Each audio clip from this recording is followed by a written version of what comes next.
Hi everyone, today I'll be using this tomato by the Tutti Frutti stamp set, which is a stamp set by the Alleyway Stamps.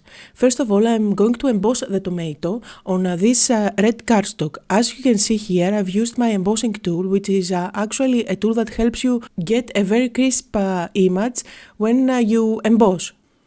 It removes static electricity and that allows the embossing image to stick only where it's supposed to. So I stamped the image twice and now there are some faces on the stamp set, and I'm going to stamp the faces also in each tomato. I'm choosing different faces for each one for a boy and one for a girl. And now I'll move on to a green cardstock, and I'll be stamping and embossing the tomato again twice, and that's because I'm going to paper piece later on.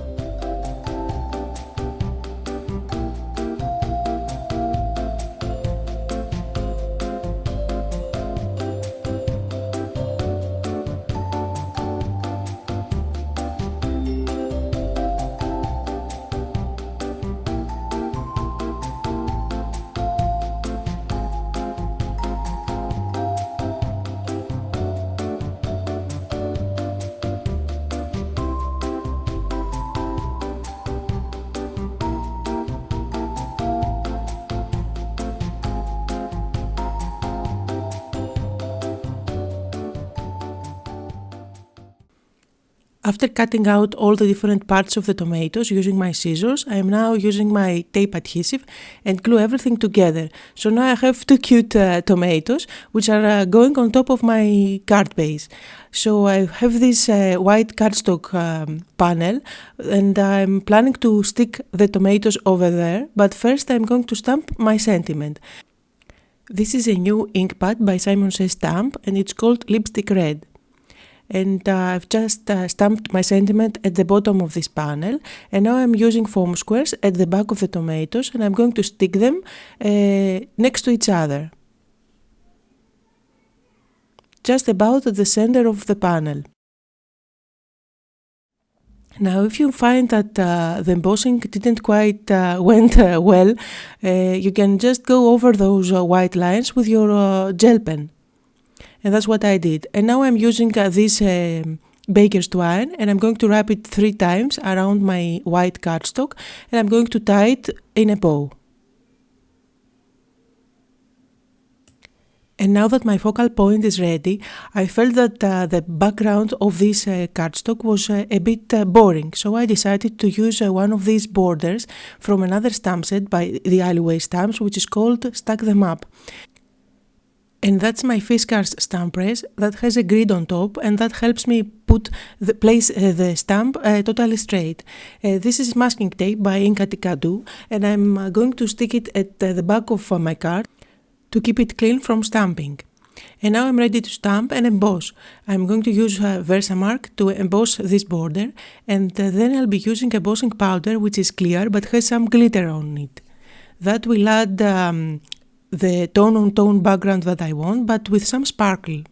The idea here is to stamp the border in a rows and cover the whole background, but just because it's tone-on-tone, I couldn't see where I was supposed to stamp again, and that's why I'm using my embossing powder at this stage. And look how gorgeous it looks. It's like lace. And now I'm going to stamp just below it and emboss again. You'll see that I left a gap up there, but that doesn't matter. It won't show at the end. So I'll continue doing that until the whole card is ready. And now I'm using my heat gun and set the powder.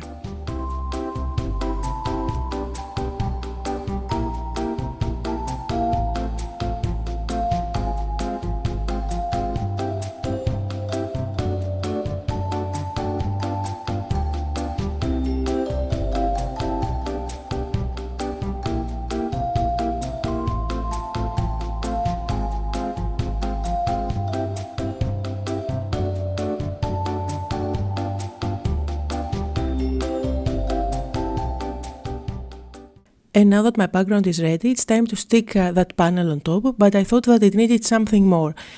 So I'm using my zatter machine to add those holes at the top. This will look like as if I tore it out of a notebook.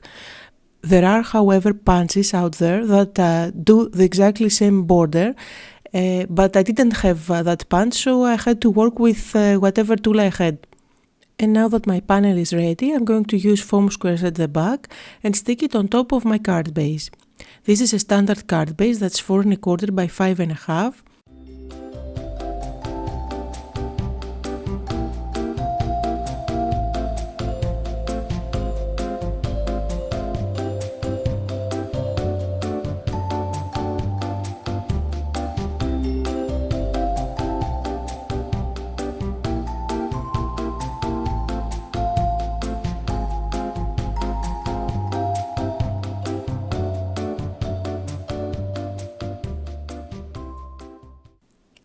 And to finish it off, I'm going to use my clear Wink of Stella glitter pen on top of the tomatoes.